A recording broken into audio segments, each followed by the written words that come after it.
Hollywood, California, Meltdown Comics Nerd Melt Theater Harmontown is now in session.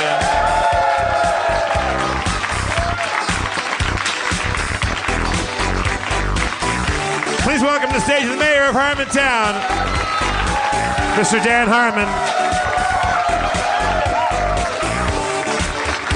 On the days not long ago, you were doing your thing. Oh shit, I came in already. Oscar night, Harmontown, gonna feel alright. Family, chop chop, chippity chop, hip hop to the stop. Family, Oscar night, red carpet out of sight. My name's Red Carpet John. Oh, sorry. No. Did he come to mow the lawn? Yeah. Hey, I got my tuxedo on. I'm interviewing the stars.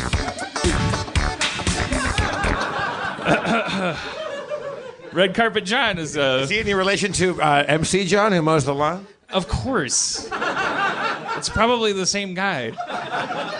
Is he related? It's the same guy in a jacket. Now, explain this to me, Dan. You go through the effort of putting on a tuxedo, and you don't bother to button your clip-on bow tie. It's just more about physics. It's more about what can be done. I believe I bought this tux the first Oscars I actually or Emmys or something I got to go to, and I think I fluctuate weights a little bit, so you don't know when a shirt's gonna be able to button or not. Oh, so it was the shirt. You couldn't get the shirt. Yeah, it's closed. actually the shirt. Yeah, the bow tie actually doesn't go around anything. It doesn't. It's just as you know. Family. Did you watch any of the Oscars, Harmon? Yeah, we watched a little bit. I like the opening, and I the opening. You know, so it's NPH, so he's coming out. So we know what they're going after. They're going after the Hugh Jackman Oscars that I wrote, right? Right. They're pursuing that. We know. I won an Emmy for writing those Oscars. Look it up. So NPH is good. If you can't get Hugh, you know, go to him. And came out. It was. Did you see the opening? I did not. It was pretty cool. It was a nice. It was like they did. I don't know. Fucking watch it. Did he do a song and dance? Yeah, he just did a straight up song. I mean, he had humorous elements, and it was a nice, like, it was both sincere and like totally respectful of the modern world, and also like you felt it did a good job of like making it feel like you were watching something worth watching live. And this, as we increasingly start to ask the question, why are we watching this shit? Like, I thought it was an opener that like really answered that question. Like check it out, this is nice. Doogie's doing his thing, and like they did like special effects that blended the live action with the thing. In a huge kind of fuck you to Billy Crystal, like they just did a kind of like just a little quick like thrown over the shoulder like little visual montage of him like sitting in little things. It wasn't a fuck you. I'm just saying it was like that's less is more, and it was really nice like interplay with like animation on the screen and stuff. At the end of it, everyone liked it, and I said, you know, there's no standing ovation. And then did Hugh get a standing O? Yes, and and by Hugh I mean you. Yeah. I thought you said you, and I had no problem with it. Your ears filtered out the hood part of that. I don't know. Old Hugh Jackman. I looked at my phone later. Sometimes, you know, I was in the middle. I didn't hear my phone beep when it beeped, but I saw what time the timestamp was, and it was as that thing ended. And it was a text from Rob Schraub that said, no standing O. Nice. Yeah. It's nice to know we're still keeping it real. The 81st Oscars. Let's see what I got in here, huh? All right, so what's the deal with Oscar night? I mean, what is it, some kind of gala? No. It just says, no standing O in my notes, that's it. I don't know what I thought was going to be in there. The Gettysburg Address. Oh, it seems like we hold some truths to be self-evident. Not the Gettysburg Address. It's not the Gettysburg Address.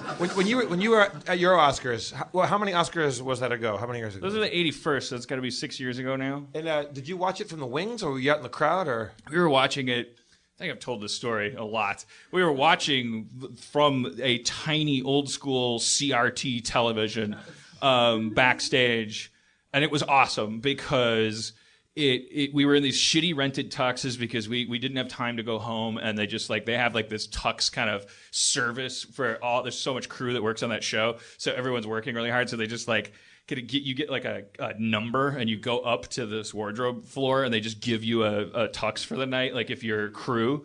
So we had these laminates on, and we had these shitty baggy tuxes on. And we were just watching from this walk-in closet on this little television screen, watching Hugh Jackman go through the thing. And I swear I broke a bone in my foot from jumping up and down because he was nailing it. All right, it's not a good story. It's just a really fun time in my life. And every once in a while, Ben Schwartz, now it seems funny that he was one of the Three Musketeers because now he's a famous actor, is on Parks and Rec, and of course House of Lies with Don Cheadle. Is that the name of that show? Every once in a while, he'll email a photo of Bruce Vilanch sleeping in a corner or something that we took from back then. We were just kids. We didn't know what we were doing, and Hollywood loved us for it. Jeff, I could go on with my Hollywood stories. Did I stop me if I haven't? I probably have. I told you my story about the one time I went, right, when I met that crazy lady. Yeah. A crazy lady picked you up at a bar Midnight Cowboy. No, getting at the hair. At the hair salon, yeah. And then she proceeded. Yeah. Yeah, I have told us. And she was a crazy lady, and you had to bail out of the cab. Yeah, it was bad. Yeah, she it was very clear at hour 3 that she had pills, and then the booze was combining, and she hulked out. Yeah. Do you remember why she was there? Why she was she had previously been nominated for art department or something like that, or art set design or something like that. That must be a weird haunted life to lead. Do you really just get to go if you win anything? If you drew Shrek's balls, do you just get to just keep going to the Oscars every year? I think if you've been nominated, you're allowed to go. But we were sitting way up top. You're not down on the main floor. Because even just watching it, even just having touched it a little bit, I don't know if it's jealousy or just what it is, but it's definitely there's a haunted feeling. I want to be back there at the Kodak. The smell of grease paint. Here's what I want to know. Okay, so a couple years ago, so some of you kids are young enough that you were around. You probably don't remember that they would do the in memoriam at the Oscars, and there was a time before they told everybody don't clap for each one, especially don't clap for your favorites, because they're all dead. See, so it's starting to get weird. But it was forever. That was just the tradition. They would just show people, and then Ernest Borgnine would come up and there would be this, an applause break, and then they'd fly through 3, Timothy the Bone Man, key grip or whatever. And fuck you. Did you key grip for Ernest Borgnine? Because I don't give a fuck. And then these rousing applause. But so they did away with that. It was probably a good move, great cultural advancement that we made. I don't know about the Oscar goes to as opposed to and the winner is. That seems a little empty as far as correctness. But I do think that we evolved when someone said, let's tell them don't applaud until after all the death. However, now it's even weirder. You got just these faces come up. And it, totally, you kind of brace yourself for Robin Williams because he's the headliner death, and you're are they going to save him for last? How does this work? We're always asking these morbid questions, aren't we, during these things? Because you're blending two worlds that don't belong: presentation, entertainment, and the inevitability of the corporeal world. Where do you put Robin in that? If you're the I imagine they went alphabetically, or I don't know what they did. I actually don't. He was. I know they did. Really? Chronological. Chronologically, in order of death. How did you know that? Mike Nichols was last. Because Bacall died after Robin Williams did. Okay, all right. 2 points to Terminal Line. Okay, but okay. So when you're watching, Mike Nichols, Lauren Bacall. I don't know if we say this every year, but it was a tragic year. Tragic in terms of the amount of fame that died. Yeah, it's hard to honor the famous dead without feeling weird because you're what am I rooting for? I didn't know them, but so you're but people were like, everyone was silent. There was no like, okay, well, Robin Williams, okay, great. But the weird, for 3 or 4 people, there's always like this weird sound. You hear like the sound. Come on up in a second. Let me finish my point. So you hear like this. Like it'll say Mike Nichols, and then you'll just hear like 2 or 3 people like somewhere in the back of the house, like. So we know that that's not like Mrs. Nichols, because no one's going to express their connection to the death with applause. So, and we also know it's therefore a human being that knows that they're breaking rank. So it was just like the world's biggest psycho Mike Nichols fan. Yeah. Like fuck these other dead people. You go, Mikey. Like who are these? It's so weird. I would say it's somebody who's a huge Mike Nichols fan. B, somebody who doesn't like the no applause rule. Like no, I'm allowed to applaud Mike Nichols because he wrote the Graduate or whatever. Right. It's like some kind of weird career path. There's writers in the audience like applauding or something for Billy Wilder. I don't know.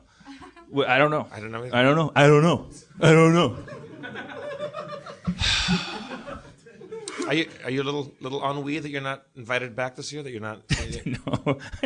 Look, when I was at the Oscars, I was a lowly Keebler elf backstage. I was honored to do my duty.